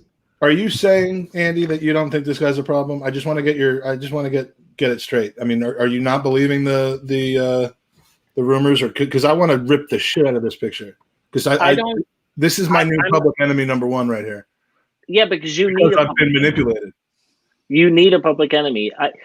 Listen. Public enemy number 1. If David Luiz stops featuring in our first team over the next couple of weeks, then I can see, like, maybe that it's true, but I don't see it. These are professional athletes. This isn't a fucking episode of the Kardashians. It feels like it. Are all, but only because the media is like, none of this is true. This is all bullshit. You don't think Chris Wheatley has sources? You don't think some of the other people that have not gone on record yet, but have told us behind the scenes? I mean, I think where there's smoke, there's fire there, and so who told us behind the scenes though? What? No one's come to. I was gonna say, like, no. Am I saying Chris Wheatley's lying? No. Does Chris Wheatley did someone lie to him? Possibly. Well, and the only person that he would have printed that based off of would have been someone coming from within the club. So if there's someone coming within the club that's spreading stuff about Louise and Willian, which but the only very well be the case. The only journalist that we know has direct access to that club is David Ornstein. I don't even know. I don't know that that's the case anymore. Well, because Mike, you will buy into the article that he wrote a week ago. I'm not so sure. Love the drama. I believe Bale. Yeah, but it's a case of Chinese whispers, isn't it? Yeah. It's a case of Chinese whispers. Everybody laughs at John Cross, but John Cross he plays the game. Connections in the club. No, John Cross actually has connections in the club, and as people who know better than us can confirm that. Okay, we all take the piss out of him because he's a clickbait merchant. That's the nature of the beast nowadays. Okay. But when you look, the club has changed so much in the last 5 years. It's unrecognizable from what it was. Or you can just burn it. Burn it. Burn it. It didn't quite work, but... You're a shower of shit, Feinberg. He is... right. Listen, becoming very intolerable in my old age. Someone said I have my fingers in my ears. Maybe I do. Oh, yeah. Dude. Here's my this is what I've been waiting for. I thought either it was going to be a cascade of people saying Andy speaks the truth and is not overreacting, or you get this from Fabrice. That's just how diametrically opposed these opinions are. I mean, you're either all in or all out, I guess, of them. Here's my thing, right? Like, as Jace just said, the world of media is clickbait. And when I say here's my thing, it's a very different situation. I'm not buying into it. I just think it's all fucking stupid. And that's because it's easier. And then you can go back on the weekend, as I am extremely jealous of you having the willpower to do, and actually spend your weekend doing stuff that's fun and enjoyable and with people who, like being around you and just get sucked in. We are the most fickle fan base on the planet Earth, because it wasn't no less than a month and a half ago. Fucking Twitter was alight with Hector Bellerin is fucking great. He's the fucking bomb right back. And now a month later, fuck that piece of shit. He can fuck off and he can let's rip up this picture. What a piece of fucking asshole shit. And then in a month from now, fucking Hector Bellerin, give him the armband. When other people do it, it's obnoxious though. But when Eoin and I do it, there must be some legitimacy to it, because we have microphones and headphones, and we are the pulse. We are the pulse of the Gooner fan base right now. There's no question about it. I mean, the people who have been going to games home and away, who've traveled thousands of miles every year since Bertie Mee was the manager, they look to Eoin and I to form and shape their views on the Arsenal. Mm-hmm. And I say it's time to start getting a little angry. I mean, this guy, man. Look at this. I can't.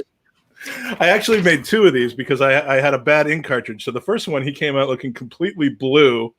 And I'm like, you know what? I'm going to spend a little bit more of our profits on making him green again. He does not get rid of it. So far on the chair, I have Gunnersaurus and Bellerin. And then in shards and ripped up shreds, I have Louise, Jason Davies, Kia Joorabchian, and Edu. So an interesting one. I'll hold my opinions. Jace, forget about who he's with in this picture. What are your thoughts on Alba right now? Is he? I'd burn them both. I love Alba. Okay, I love Alba, but I'd burn them both. But I would burn him, and it wouldn't be a picture. I'm not being funny. Look, you just look at that Southampton game. He was half-hearted. He didn't give a shit. He doesn't care. And look, his goal scoring record has been phenomenal for us up till the season. And I think there's deeper issues than Alba and deeper issues than Lacazette and individual players. We've got a problem as a unit and that problem starts at the top. Arteta's got to sort it out. He's got to find a way of getting the best out of these guys. And sometimes, even if you have a vision of playing the game, sometimes you've got to work up to that. You can't just implement it straight away, and you have to make the most out of the skills you have available and the personnel you have available to you. And do you think? Can you realistically going back to Saturday? Can you realistically seeing us in our current form going up against a team like Everton, who have got results against both Chelsea and Leicester recently? Like, I actually think we're going to nick it tomorrow. But man, do you want to know what? After all of this negative shit, you're coming with that. Do you know what? Okay, but it's a game like this where you can change a season. Do you know what I mean? It's a game like this where players turn up, but they're taking a lot of flack at the moment. If they get anything about them, they put in a performance. But it's if they score more than one goal, we're done. I think. We fucking can't score goals, lads. It's. But they don't have hummus tomorrow, so we're going to kill them. I think we'll also be missing this guy, so I think we might actually do well. Is this not the best picture for me to have chosen for him? This or him, like, there's multiple. Remember telling the fans to fuck off. That would have been we could have or the one with him going like this. But Andy, do you have any opposition to me taking care of this with your love of Xhaka? I listen, guys. I don't know if I've made it clear or not, but you guys love the fucking drama. We're trying to expand and make this podcast bigger. This is what people like. I also need to start. This is the only way to get notified people to watch is to rip up pictures of people's faces. I mean, that's. I also need to start reading the fucking text messages when we're planning this shit because Jace, I apologize. I just scrolled through thinking these two assholes are just, and this is what they were planning. What they're ripping up photos. To be fair, okay, he did give a brief description when he asked me would I be able to do it. Yeah, I didn't read that either, clearly. To be fair, I only turned up to speak to you, Andy. I knew Feinberg was going to be a massive twat. That's why I love him. But, he just carries on.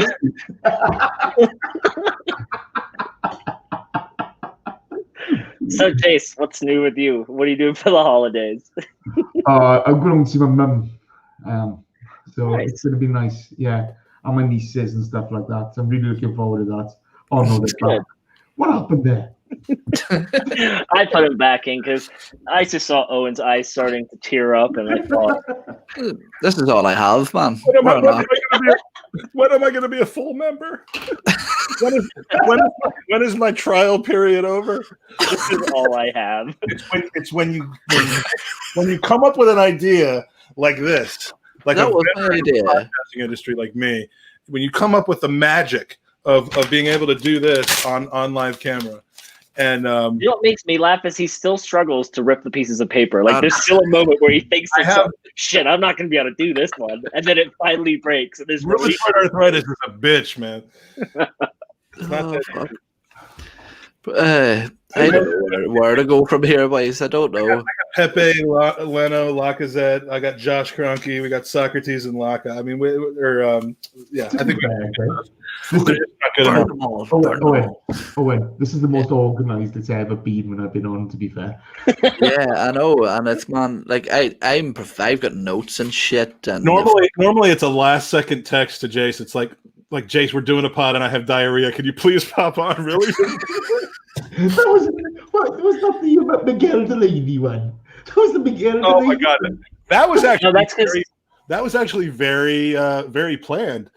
So that this just reminds you about how bad we've become. This was like the first or second season that we were podcasting, and it was right before American Thanksgiving. Like there's other Thanksgivings, I guess there are, but. And this article came out from Adam Crafton where he did the combined starting 11 for Arsenal and Spurs. It was all Spurs players, and he got abused, not just by players but by Arsenal with the picture, ironically enough, again, of Ozil sipping out of the teacup. Do you remember that? Yeah, Arsenal using Ozil to give a hard time to somebody who was critical of Arsenal. I mean, that's how much things have changed.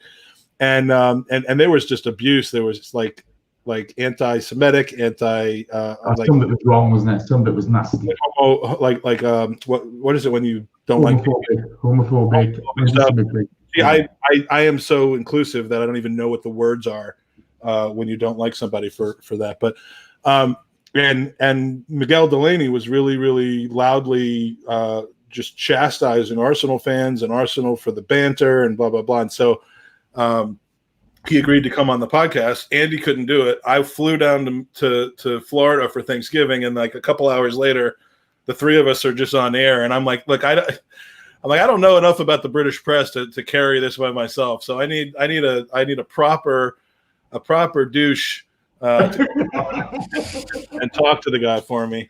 And you did the job. So it was fun actually. He was a good guy, Delaney. Yeah. As always on this podcast, I think we came to a happy medium of understanding. We disagreed on everything, but who cares? But you gotta respect the guy for coming on, and that was like 3-4 years ago. You can go to maybe November 16 or November 17. You can search the archives for that one. So did we go through the line? I mean, we've got some guys that did not play for the U23s today, Owen, that clearly, and even with tweets from Arsenal, like Emile Smith-Rowe, like Sia at Everton, and Martinelli, who we know was training with the first team. Are they making up the numbers for the extra 2 spots on the bench they have, or we might actually maybe get to see some of these guys? See, I'm not sure. I think it's coming a bit too soon for Gabriel Martinelli. Maybe an inclusion on the bench, as you say. He looks sort of bright within the training. He'll be in the 20. Yeah. I doubt we're going to use him. But do you want to know the only frustrating thing I think, Mike, here is that with all the pressure for whatever reason, is that William Saliba is somebody who hasn't featured at all, and even with the extra players, can he not? I mean, isn't he not on the Premier League squad? No, he is. He's in the Premier League squad. It's the Europa League squad. He isn't. He wasn't on Europa, but I thought he wasn't on the Premier either. No, he's in the Premier League squad. But when you look at even the likes of Shulgram Mustafi, who's obviously leaving at the end of the season, this is where my frustration continues to grow with Mikel Arteta. Is that you look at somebody like Shulgram Mustafi. Why is Shulgram Mustafi getting put into even on the bench? Never mind the starting 11. When you have somebody that you've invested £27 million in. Someone that was tipped as almost the Kylian Mbappe of centre backs within the French league, it coming in with such a high reputation, and he can't even get a look in terms of who will see feature. Do you want to know what? I was actually pretty frustrated as well to see Pablo Mari Me too. playing that game, because I think he's a decent player. I would have loved to have just. I mean, again, and this is because of my conspiracy about Luiz, but I would have loved to see Holding and Mari tomorrow. Just because it would make it clear that there was consequences to things that were happening. But exactly. Murray starting today, Chambers starting today, and maybe that's arguing with Andy's side a bit more though, in it, that if them two feature, maybe there's not much truth to what we've been talking about for the last hour and 18 minutes. Yeah. Don't lose the faith, Owen. No, I never do. No. So I mean, let's keep the negativity going. Either there's no truth to it, or Arteta is an actual idiot and needs to be removed from the job immediately. There's no middle ground here. There's either there or there. Well, or that he just has no balls and he's taking orders from other people. And then he's an idiot, right? And he needs to be Yeah, I would agree with that statement. And we'll find out which one it is. We're touched on centre backs there, Jace. One of the most worrying things I think is that something that we didn't think we'd be relying on at the start of the season was Gabriel, our big centre half. He's out suspended for this game. How massive could that be? Because I think he's probably responsible for sort of a lot of our defensive solidity this season. We say that for 7 games. I don't imagine how bad it would be without him, though. Look, I think he's been superb. Okay, I really like the guy. We would have only lost 3 of those games. Well, you look at Mustafi's form at the end of last season. He was magnificent for us. He was brilliant for us last season. Okay, what's changed from there to now? Why is so much changed? Why are these? Okay, there may be stuff going behind the scenes. We know there is, but. You look at the Saliba situation, okay? The poor kid's lost his mum recently, okay? I don't care who you are, it's your mother, give him a bit of a break. He's been terrible in training, apparently. Maybe he just needs a little bit of time. To be honest with you, regardless of who's in or who's out, and we've got to do a job. We've got enough fucking centre backs at the club. They should be able to do a job. I just think we're not taking enough pressure off the back four. I think we need to go 4-3-3. You need to play 2 holding midfielders and a runner ahead of them, because you've got to start supporting the centre forward, no matter who he is. It's so frustrating to me. This is the one fucking thing I just can't stop every single week, and I don't care what age he is. When you haven't one natural creative midfielder in your squad in Emile Smith-Rowe, play the fucking kid. Don't be playing an out-of-form striker in a number 10 position. He done it at Huddersfield. He was probably responsible almost single-handedly for keeping them in that league. And any time he has played, the limited chances he has got this season under Mikel Arteta, he's produced. So put the lad out. He's not going to do any worse. I look at Smith-Rowe, and this is purely an opinion. And guys, if you disagree with me, fine. Okay, I wouldn't argue the toss over this. Okay, I'm just not sure he's ready yet. Okay, not for the Premier League. I think he's a season away from being entered into the team. Okay, I would look at I know Nelson's been injured, but I would look at somebody with pace, with explosiveness. You look at AMN. Okay, somebody who's got that pace to get in. You don't need to always be on the ball in that position, but what you do need to do is drag defenders to make them think, to second guess themselves. You've got to be pulling people out of position. If they're not going to do that, what's the point? And that's where we fall down all too often. You look at our lack of movement throughout the team. It's like walking football. It's awful to watch. Okay, you look at Alba's pace. Alba's got bags of pace. Nelson's explosive. Okay, Lacazette's not a pacey player, but if you're going to give him somebody running off him, he'll pass and move. We don't do it. Until our movement gets better, we are not going to improve as a team. But I still think we're going to win tomorrow. Is that the coaching or the players, though? Because I've been saying this for weeks on end. The boys are sick of hearing me say this, but it's the fundamentals of football that we're not doing. It's the basic things that you learn as a 5-year-old. You're bang on, Owen. Because the bottom line is, okay, the ball beats the man. There's no substitute for pace. And you've got to play with ambition. These are basics of any sport. They're just fucking basics. In many ways, I actually says the Southampton game, in my opinion, actually played in favour of Mikel Arteta, because I actually think that if you look at the goal, okay, all that was one bit of individual brilliance from Bukayo Saka to take it round 3 men, a positive run, which we don't do. And then that got us to, I actually think, I could never see us going on to win that game. I either think we would have held a draw or we would have lost. But I think when we got sent off, we went into a shell, which is exactly what Mikel Arteta has been good at since he's come in. It's being resilient, it's parking up, and it's being hard to break down. So I think in a way, because there's no expectation then to go on and win it, it's just, if we get a point here, we're doing well. So that actually helped him, I think. The one thing that frustrates me, we cannot hold that ball in midfield. We cannot string 3 or 4 passes together often enough, okay? And, if you're playing with 10 men on the pitch, if you want to make you want to make the opposition think, right, Aubameyang, don't defend, stand on the halfway line. We are gonna fucking launch it as soon as we get it, and we want you to chase it. That all of a sudden holds 2 to 3 players back, because they're not gonna risk his pace in behind with a long ball. The centre half picked up a yellow card. Did we run at him? No, we didn't. Why on earth aren't we running at him? You've got to be challenging these players. These are basics of sport. Somebody picks up a yellow card, you run at him, you get a bit of elbow into him, you niggle him, you force him into making decisions he doesn't want to make. We're exasperating at the moment. It breaks my fucking heart, it does.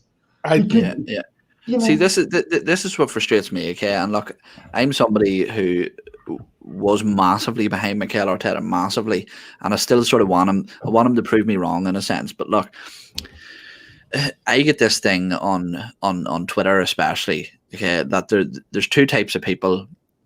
mainly. You've got the crowd that are massively overreactionary, that go on and completely thrash players, and then you've got the pompous, stuck-up people who think that you're a moron if you don't have a view of everything's positive.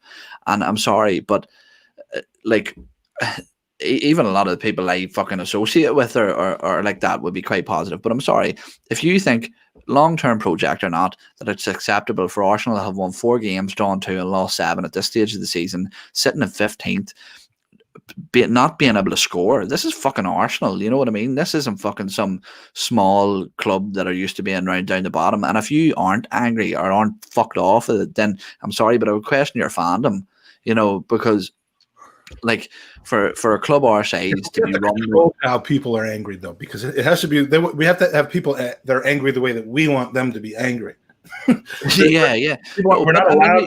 You don't have to go on and slag or fucking wish bad things to happen to a player's young daughter, or you don't have to go on and racially abuse someone. But you can turn around and you can just say, look, your ability is limited and you're simply not good enough. For the manager, I was hoping that you would do well. You're not the man for the job. By the way, I would never rip up a picture of a player because I think he's a shit footballer. Yeah. Even as joking around as we are, and as goofy as the whole bit was, and all that, you know, it, to me, the serious part about that is I think you're a shit human being, and I don't want you near our club. And I'm, you know, and that's why most of the people that got ripped up were not even Arsenal players; they were the periphery people. But like, you know, I don't want to have to explain. There's a difference in humor. It's a cathartic thing about them not being in the right Arsenal mindset, not be, you know, and that they're potentially undermining the club. I can take poor performance on the pitch. I don't love to see it, and and we don't deserve to have it be systemic through the entire club, and we don't deserve. I hate using that word. That's an awful word to use. We shouldn't be at our level 15th by Christmas, even if, you know, Christmas isn't, you know, halfway through the season this time like it normally is. We shouldn't be 15th, but no. I would much rather resolve the issues that are off the pitch, that are leading to this chasm in the club first, than just at all costs try to, you know, to make that worse at the expense of 1 or 2 games of results. And that said, I don't know why when I looked at you know, the Burnley game, the Southampton game, the Everton game being the third of that, and then what is there behind that? Chelsea, Villa, you know, Villa, Chelsea, and then 2 like bottom feeding teams that are even below us. What do we have? Brighton and West Brom. When I look at that, like, to January 2nd, when the transfer window is open, 6 games, I legitimately said I think maybe we take 5 points out of 18. I said 1. I said 1 from the Burnley game. From now till Chelsea, we'll get 1 point. I thought in there we'll get one win, and we might scrape away 2 draws, and I still think that. But for some reason, I think the game where we scrape the win is this one. I don't know why. I have no reason to believe that.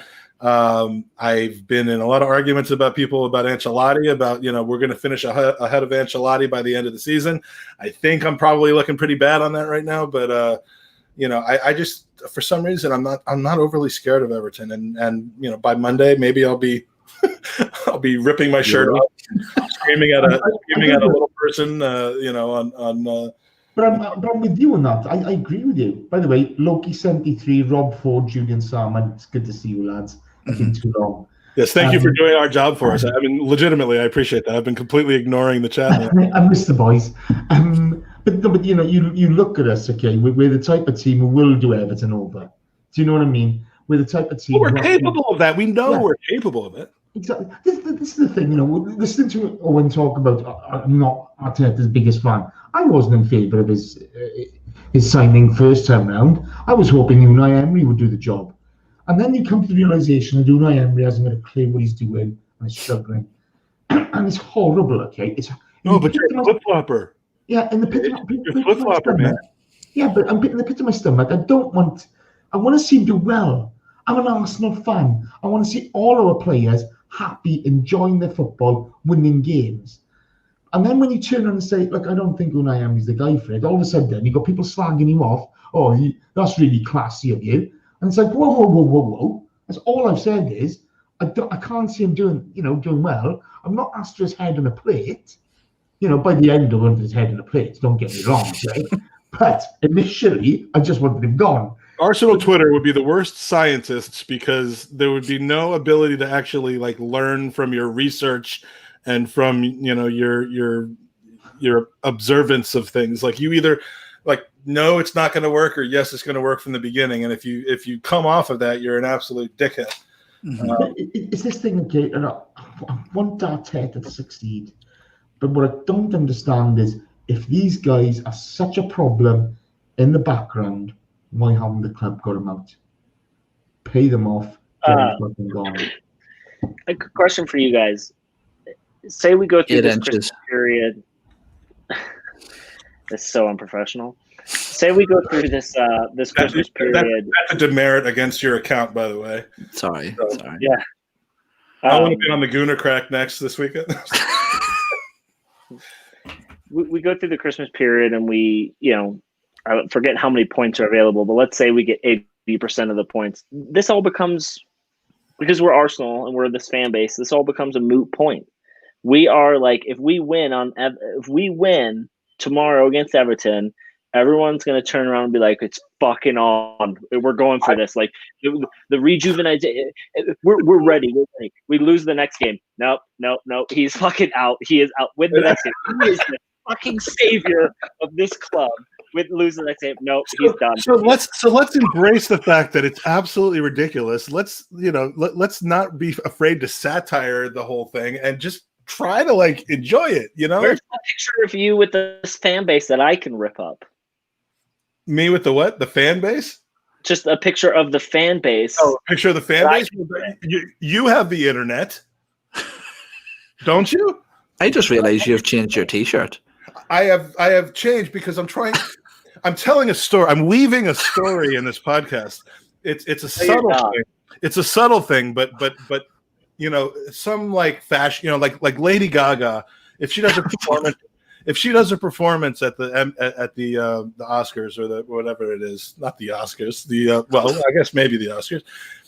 From the beginning, she changes outfits during the podcast, and what she's really doing is telling a story. What Mike's trying to say is he had a suit of meat like she wore, but he ate it. So right. I thought he was talking about Lady Gag, not Lady Gaga. Yeah, you change your outfits like you change your opinions. You flip flop. Look, well, this is actually to reflect the fact that I'm now optimistic that we're actually going to win tomorrow, and when we do, I will be asking to get on every podcast, despite the fact that, as Andy pointed out, we have our own platform. I will be here. Yesterday, he fucking was texting 16 people, or a couple days ago, to get on someone's podcast, and I texted him and said, if only you had your own platform, you could create a show. That's what 2 bottles of champagne will do to you. And it wasn't yesterday. But yeah. Predictions, lads. Look, man, we're Arsenal fans. We're not in control of our own bodies right now. We need to do some predictions, I think. Yeah, let's just do that. I will I'm going to predict our league. We'll start with Jace. I predict Mike's a cunt. Good prediction. You've never loved me more than you do right now, my friend. Mate, I've loved you forever since day one. I loved you before you loved me, because I definitely knew you before you knew me. But well, I was a gobshite, wasn't I? I love that pretend fucking Englishman. Okay. And now we got the Northern Irishman. Oh my God, it's all gone tits up, isn't it? I tell you what, boys, I'm going 3-1 to the Arsenal. Come on, it stops here. The rot stops here. We're fighting back. I'm not going to be that positive, I don't think. What is that? My predictor that I'm in with some friends is a 2-1 loss to Arsenal. All right. 2-1 loss to Arsenal. Is that yours? I'm going 1-0 yeah, Arsenal. Own goal from Bernard. just because I think Bernard is a stupid name. It's stupid to name your kid Bernard. God, did I ever tell you I went to when I went to meet Tom Canton in New York last year or a year and a half ago, before he got there and after my son had left, I spent a day at the Arsenal pub. It was during that Arsenal-Everton game that started our downfall at the end of that Europa League final season. And Sebi was there, our good friend Sebi, who is a lovely, lovely guy. And we're watching Everton, and the guy Bernard is on there, and I'm like, what kind of name is Bernard? Like he's Brazilian, but it's like what you like your old Jewish grandfather would be Bernard. Like, how could you take him seriously as a footballer? And he shows me like his son's birth certificate, and his son and his father are both named Bernard, because he's French, like his family is from French ancestry, and it's like Bernard, like it wasn't that uncommon. So, good thing is he had a sense of humor. But Bernard will get an own goal tomorrow. We will win 1-0. It's going to be a shite game, or as Jay says, a gobshite game of football. But we're gonna get our winning ways back, and then we'll probably lose them again the following week. So, last time you'll hear me predict a win in a while. As David's giving you some stick, it's Bernard. Bernard. Yeah. Andy, you did 2-1. Sorry, David. You don't get to be called David as a result. I'm gonna sink it, boys. Hang on. We're getting beat 3-1. How do you think? I don't know. I think without Gabriel and the lack of goals that we'll have and the run that they're on at the minute, I don't want to be negative, but I have to be realistic. That's what I think. 3-1. Smith Rowe comes on 85th minute, scores a brace. We win. No, how can that be 3-1? That's mathematics. I'm dyslexic, and you're making me look smart. Well, I didn't say that we didn't have a goal before that. Because I've got a pen, see. You're making, yeah. Well, I've got a razor, and I know how to use it. Mm-hmm. By the way, we're sponsored by Manscaped. Seems like don't give them free advertising because we're the one podcast that isn't sponsored by those fucks. Yeah, true. Fuck Manscaped. Yeah. So, all right. So I think that's it. Huh? Mm-hmm. No, we're not done yet. I have a Chinese ordered. I literally had to order at mid-podcast. What did you order? Chicken curry, fried rice, and chips. Oh, chicken curry.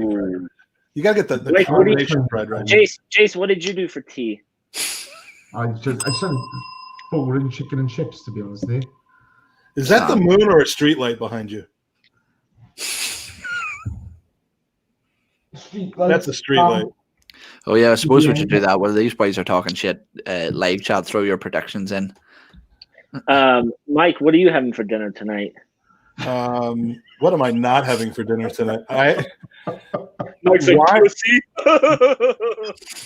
Wine probably, because that's been on the menu this entire time. But I don't know. We'll probably order something from Uber Eats because we haven't cooked in our new kitchen since it's been. Do you have a room that in your kitchen house? for like 2 months? Do you have but that's how we fucking got COVID, I think. Do you have a room in your house that you're like not allowed to go into? Like, do you have that? What does it say again? Like a room in your house, like a living room or some room in your house that has super nice furniture and stuff, and you're just not allowed to go in there because God forbid you spill something. Like, what's the point? We have 2 of those rooms. One of them is the living room in front of our house, which is for 20 years we can't go into. And now the other one is our kitchen.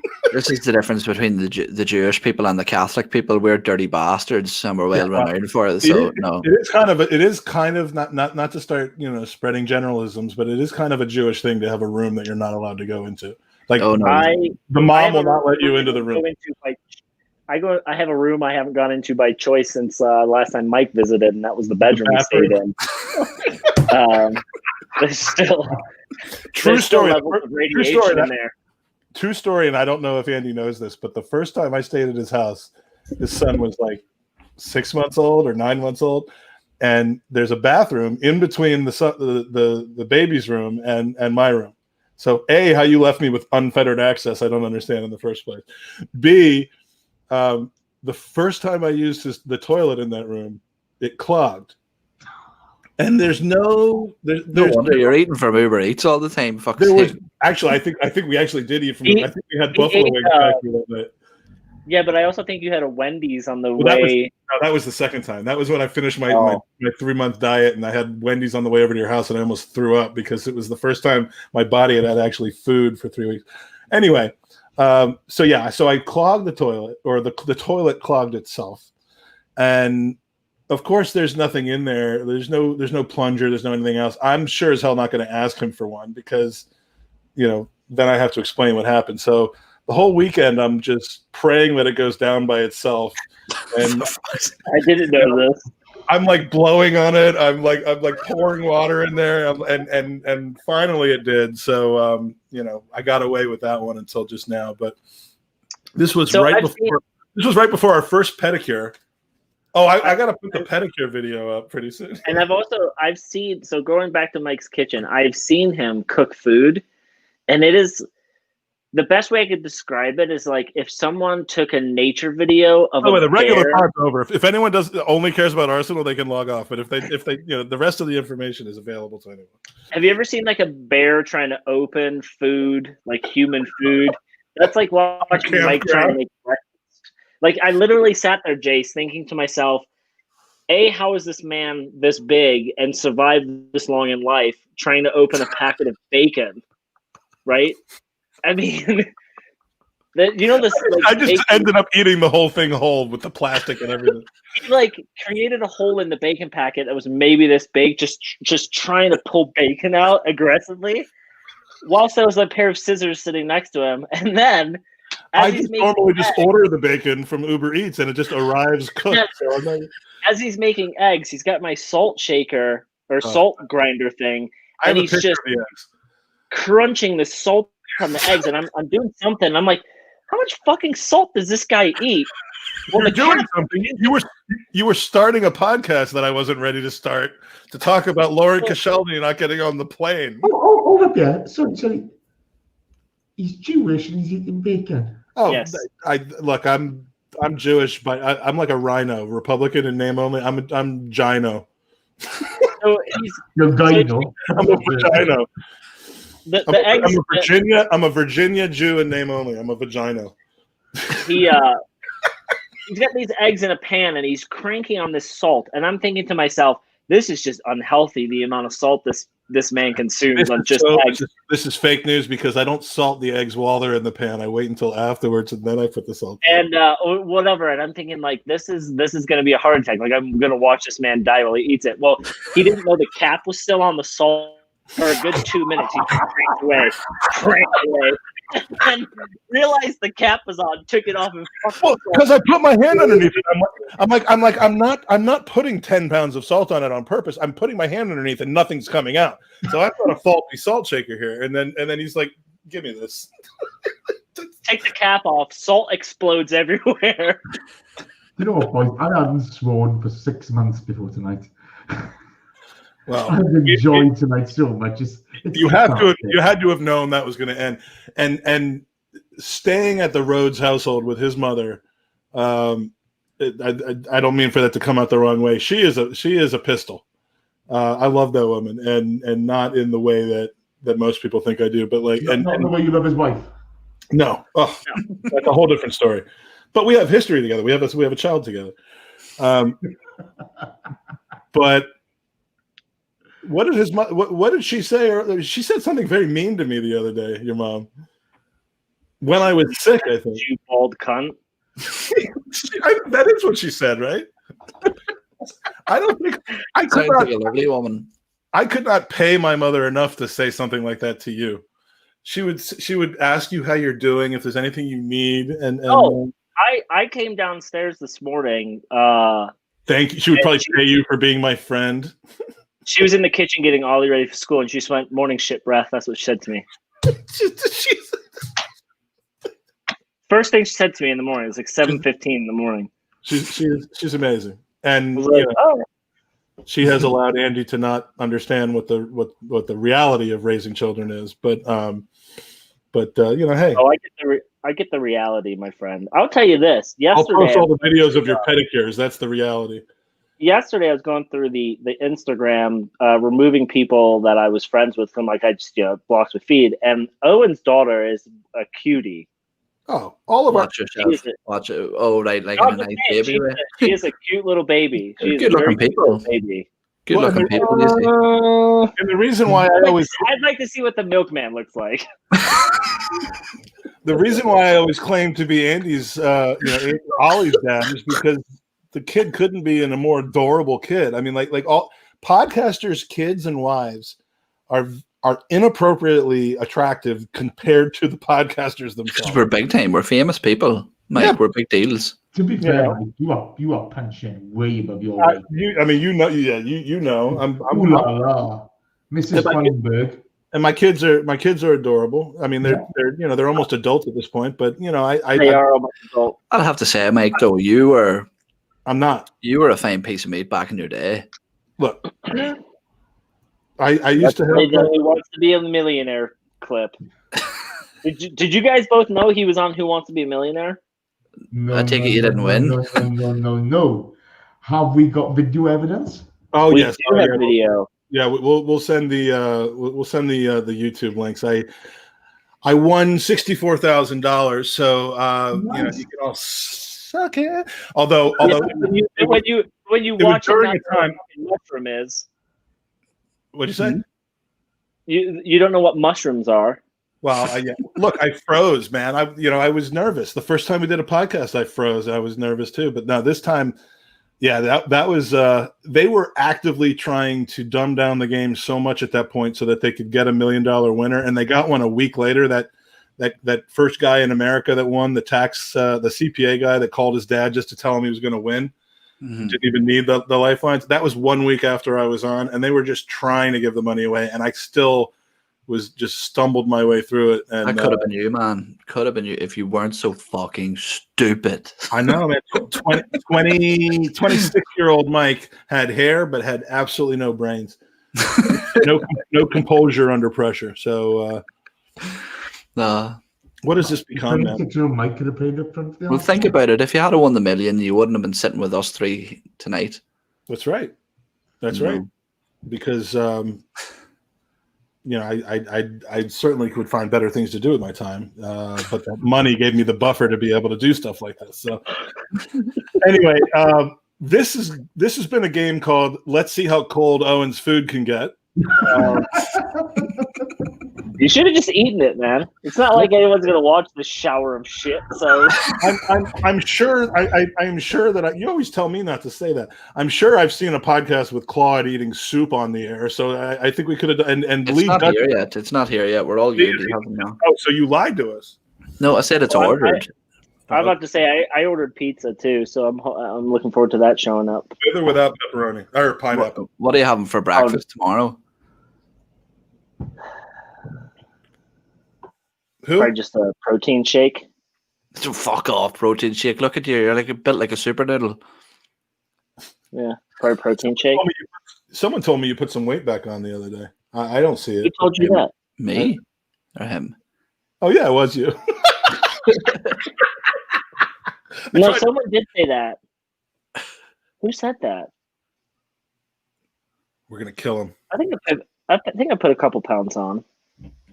Look, man, you knocked off so many of them. You could deal with that. All right, I'm gonna go to my family, and by my family I mean I'm gonna just hang out online with Owen, Jason, and Andy. He'll immediately go. I'm gonna go to my family and then start WhatsApping us. Hey, what are you guys doing? hey, how's that Chinese? Send me a picture. And then I'll just send back that icon of the Arsenal flavor, the Arsenal themed tissue box. All right, this has been the Gooners podcast with Andy, Owen, and Jace. Is that right? With Aaron Ramsey. God save Aaron Ramsey. Look, boys, I want to say one thing. Yeah, this is the positive reinforcement we've been searching for. Next week, a week today, Christmas Day, will mark a year we lost the Goonerholic. Oh my God. I can't tell you how much I miss that guy. When we talk about the Arsenal, okay, when we talk about everything that's good with the Arsenal, Dave represented it. There's only one Goonerholic, and I miss him so much. like a lot of people do. And so I just want to say, shout out to Dave Faber. I absolutely adore you, mate. Wherever you are, hope you're smiling, having a drink, looking down on us. Chase, thank you so much for that. The man, I had the fortune to meet him 3 or 4 times. Every time I was over there, he made a point of finding me, whether it was in the Emirates outside of his, Block 32 or at the pub. One of the greatest Arsenal days of my life was the 11 March of 2018. It's the day I met Kev Campbell. It's the day Czech saved the penalty against Watford. It's the day I met so many people. But one of the greatest pictures of that entire day is just a handful of us at the Tollington with Dave Faber. And that a lot of true Arsenal people, both behind the scenes, in the seats, and on the airwaves have been lost in the last few years. And he's near or at the top of that list. And so I appreciate you reminding us of the timeliness of that. He's a loss to us all. Gunnar Halleck, rest in peace. And with that, come on, you Gunners.